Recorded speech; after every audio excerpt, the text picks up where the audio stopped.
भैया बहन नमस्ते, राम राम, जय श्री राम। भैया आप लोग के साथ में वही लोग देखिए गाना गावे जाते हैं और सुना। आज के कलयुग में का होता बहू आवत है, सास के ऊपर कैसे हुक्म चलावत है, कैसे समझावत है। आजकल उल्टा जमाना हुई बाटे कि सास की जगह पतो ही समझावत है। तो सुना कैसे समझावत है पतो। ऐसा कलयुग आया है, सास के बहू समझावली। ऐसा कलयुग आया है, सास के बहू समझावली।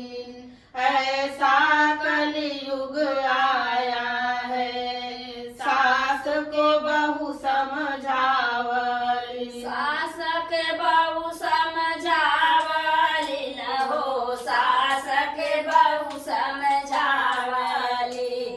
ऐसा कलयुग आया है, सास के बहू समझावली। ऐसा युग आया है, सास के बहू समझावली। अरे सास के बहू समझावली। न गईली पनिया करन के संग में बहू हमार, संग में बहू हमार। धीरे धीरे पनिया कर मोरी सासू का गगरा तू लड़ावलू। धीरे धीरे पनिया काढ़ा मोरे सासू का गगरा तू लड़ावलू, का गगरा तू लड़ावलू। ऐसा कलयुग आया है, सास के बहू समझावली। ऐसा कलयुग आया है, अरे सास के बहू समझावली। ऐसा कलयुग आया है, सास को बहू समझावली।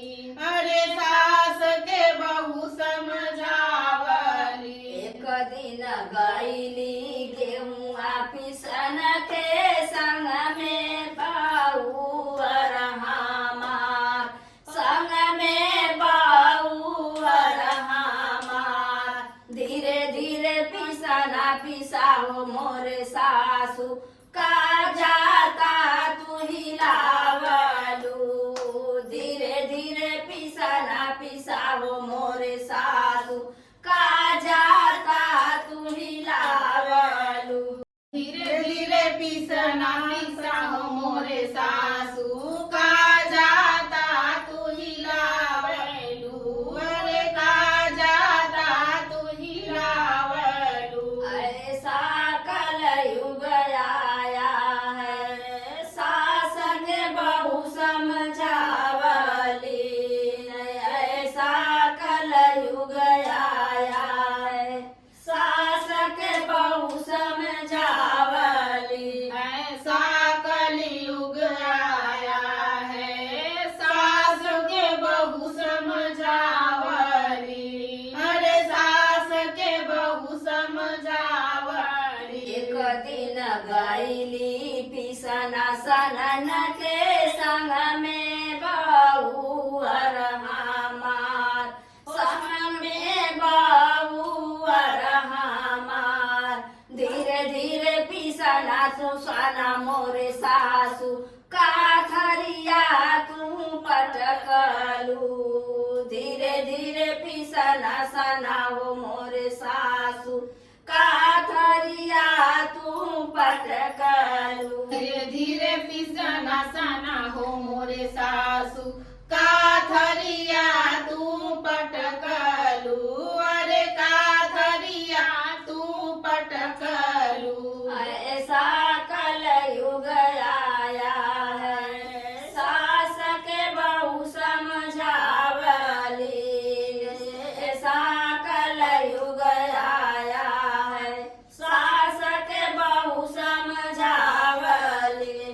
ऐसा कलयुग आया है, सास के बहू समझावली।